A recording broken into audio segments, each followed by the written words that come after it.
Hello everyone, welcome to the channel. I hope आपकी preparation अच्छी चल रही है आने वाले एनईपी एग्जाम की। आज हम कवर करने वाले हैं एक पोएट्री बाय टीटो मुक्तोपाध्याय। पोम 4 है इसका नाम, माइंड ट्री। आपके सिलेबस में पोम 1 भी है और वो भी मैं आपको वीडियो फॉर्म में कवर करवा चुकी हूँ।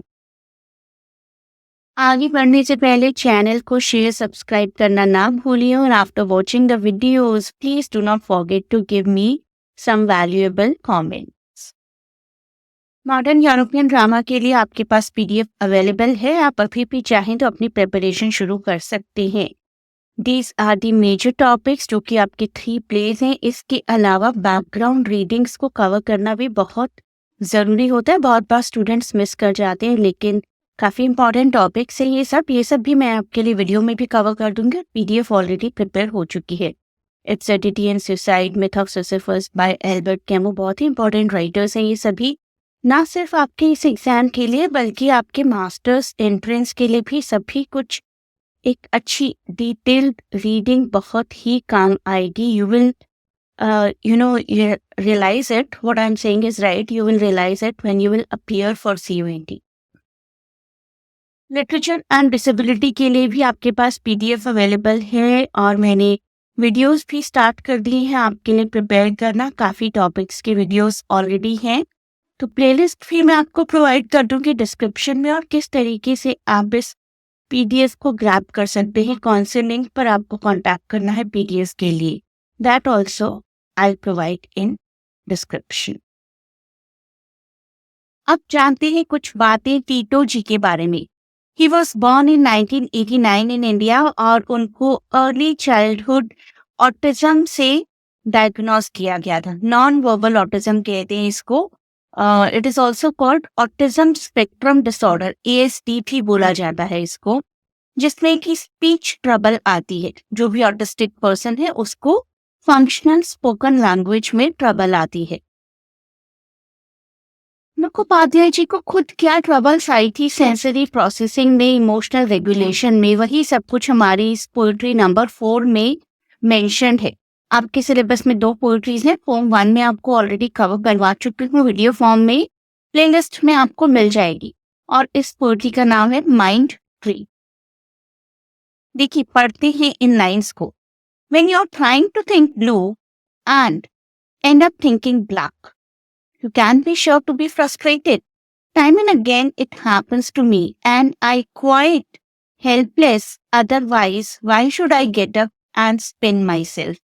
तो ये जो लाइन्स हैं इसमें पोएट हमें अपनी स्ट्रगल के बारे में बता रहे हैं कि मेंटल और फिजिकल रेगुलेशन को लेकर कैसी ट्रबल्स आई थी। He feels very frustrated not being able to control his thoughts or think in a systematic way, जिसकी वजह से उन्हें एंग्जाइटी होती है।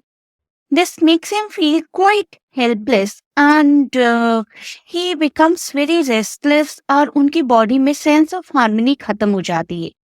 These thoughts are symbolized by the color blue and black here. यहाँ पर उन्होंने ब्लू और ब्लैक कलर का मेंशन किया। He wants to completely avoid the black thoughts. वो नहीं चाहते कि ब्लैक थॉट्स उन्हें आए, ब्लू थॉट्स चाहते हैं वो। लेकिन ब्लू थॉट्स एट टाइम्स उनके लिए डिफिकल्ट हो रही है क्योंकि सेंस ऑफ हार्मनी वो गैदर नहीं कर पा रहे। The colour black you can say symbolizes the unwanted dark thoughts, dark feelings. जब वो काम रहना चाहते हैं, कुछ और सोचना चाहते हैं, उनके पास डार्क थॉट्स आ रहे हैं, डार्क फीलिंग्स आ रही हैं। अगली लाइन्स में वो अपने ब्लू ब्लैक थॉट को कंटिन्यू रखते हैं और कहते हैं जब मैं अपनी बॉडी को स्पिन करता हूँ ना, तो I am able to differentiate between blue and black thoughts.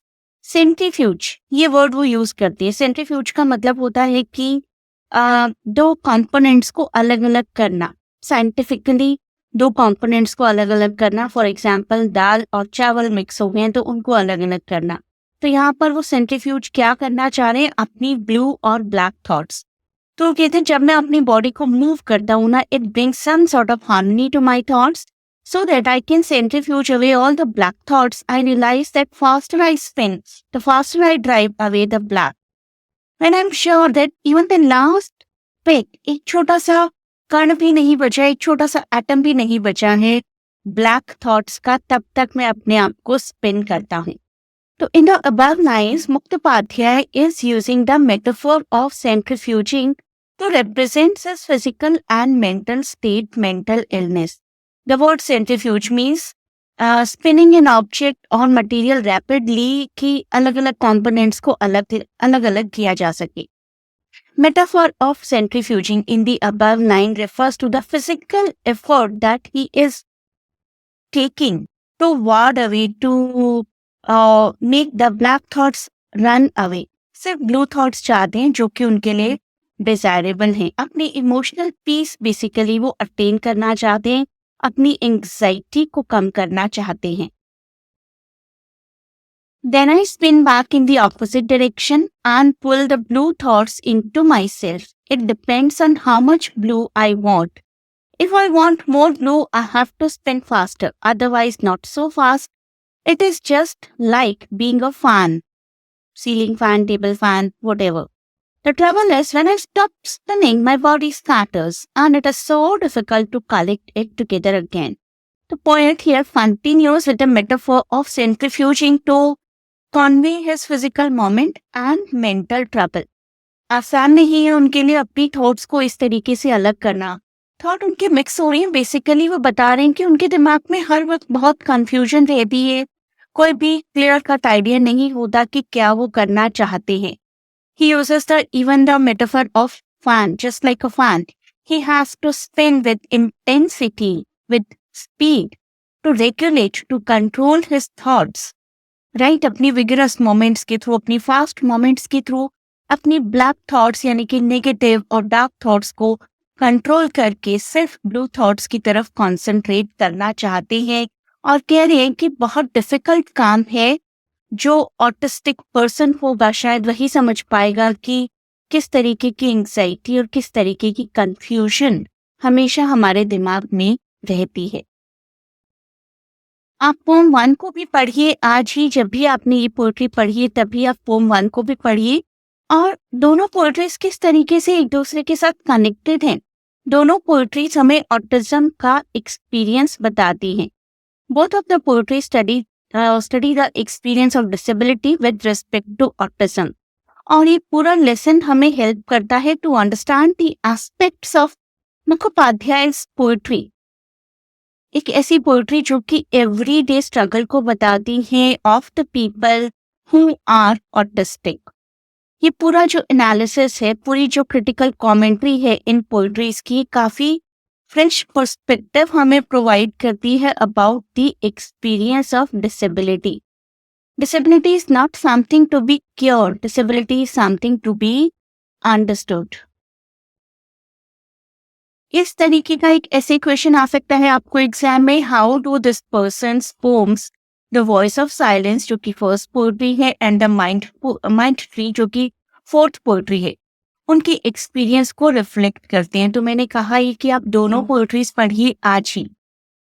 Voice of silence मैंने 2-3 years पहले ही अपलोड कर दी थी. माइंड ट्री को मैं आज अपलोड कर रही हूँ. दोनों पोएट्रीज उनके यूनिक एक्सपीरियंस को बताती हैं regarding autism. Voice of silence में वो अपनी फ्रस्ट्रेशन बताते हैं कि किस तरीके से आसपास के लोग उन्हें हैरानी से देखते हैं, उन्हें मिसअंडरस्टैंड करते हैं. सारी दुनिया को ऐसा लगता है कि हमारी दुनिया ही बिल्कुल अलग है. और माइंड ट्री में वो मेटाफर्स यूज करते हैं अपने माइंड की एंग्जाइटी को बताने के लिए. किस तरीके से वो कहते हैं कि मैं अपनी थॉट्स को अलग अलग ही नहीं कर पाता, अपनी कंफ्यूजन को अलग अलग ही नहीं कर पाता. तो दोनों पोएट्रीज उनकी जो है हमें डीप अंडरस्टैंडिंग बताती हैं उनके बारे में, ऑटिज्म की दुनिया के बारे में. एक ग्लिम्प्स है उन लोगों का जो कि ऑटिस्टिक इंडिविजुअल्स हैं. लाइव क्लासेस ज्वाइन करने के लिए या फिर सेमेस्टर 6 की PDF लेने के लिए there is a link, WhatsApp link in description. उसके थ्रू आप कांटेक्ट कर सकते हैं और क्वेरी कर सकते हैं कि किस तरीके से आप PDF ऑब्टेन करेंगे या फिर लाइव सेशंस मेरे साथ ज्वाइन कर सकते हैं. Good luck for your exams.